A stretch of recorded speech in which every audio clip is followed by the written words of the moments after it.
بسم الله والصلاة والسلام على رسول الله الكريم سيدنا محمد وعلى آله وصحبه أجمعين. So today I'll be showing you how to download the application. So you're gonna go to the link that's gonna be provided there. So you're gonna go there, and then you're gonna click this image. It's gonna come. Don't forget about the again, because I've already downloaded it. So you're gonna click downloading file, and you can see it all the way up in the corner. So you're gonna click open.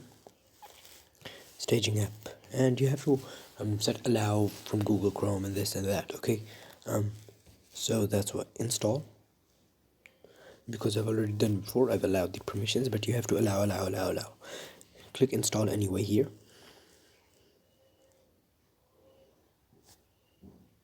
It's installing, so you click done. Okay, and then you go to your home screen.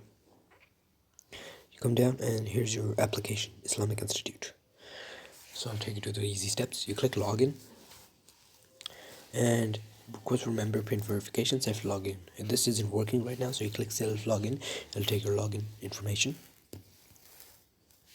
and then here you have all the things on how to do whatever. And this mode is this, it's not working right. Okay, it's gonna change light dark. Okay, you can click watch your videos. It's gonna open the YouTube channel of Islamic Institute here, and click settings, and 2020 December competition navigation will take you to the Quran there. So that's the app. So thank you for watching. Hope you learned from this. Jazakumullahu khairan. Assalamu alaikum wa rahmatullahi wa barakatuh.